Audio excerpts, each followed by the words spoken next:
নমস্কার সকলকে, গার্ডেনিং থিওরিজের একটা নতুন ভিডিওতে।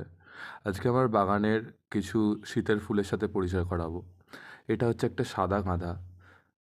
গাছটা কেমন ঝাঁকড়া হয়েছে দেখতেই পাচ্ছেন। তো গাছের খাবার নিয়ে যদি কোনো প্রশ্ন থাকে অবশ্যই আমাকে করতে পারেন। এইগুলো হচ্ছে ড্র্যাগন গাঁদা বা দেশি গাঁদা, যেগুলো আমরা বলে থাকি। ছোট ছোট হয়, মালা তৈরি হয় সেগুলো। এটা হচ্ছে দেশি গাঁদা। যে কিছু দেশি গাঁদা আছে এগুলো হচ্ছে রক্ত গাঁদা বসিয়েছি।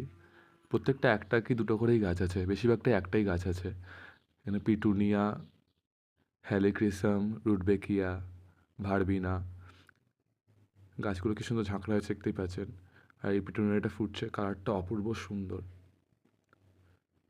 তাছাড়া আরও কিছু গাছ আছে, যেমন এইখানে সেলোসিয়া। এই সেলোসিয়া গাছটা কত সুন্দর বেড়ে উঠেছে। সালভিয়া, সেলোসিয়া সালভিয়া এই দুটো নাম আমার গুলিয়ে যায় খুবই। অ্যাস্টার, জিনিয়া।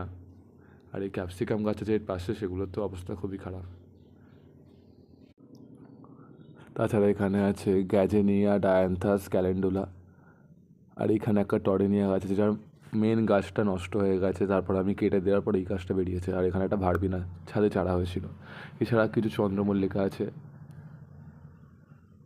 চন্দ্রমল্লিকাগুলো প্রায় ফুল ফুটবে। আর এখানে এই গোলাপগুলো নতুন বসানো, সামনের তিনটে। আর ওইদিকে কিছু চন্দ্রমল্লিকা আছে। এছাড়াও কিছু ডালিয়া আছে। আর এই হচ্ছে আমার বাগান বিলাস।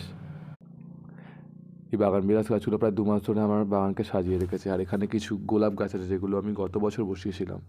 কারো কোনো প্রশ্ন থাকলে অবশ্যই করে কমেন্ট করবেন এবং একটা লাইক করে দেবেন ভিডিওটি ভালো লাগলে, এবং সাবস্ক্রাইব করে আমার চ্যানেলটির পাশে থাকবেন। নমস্কার সকলকে।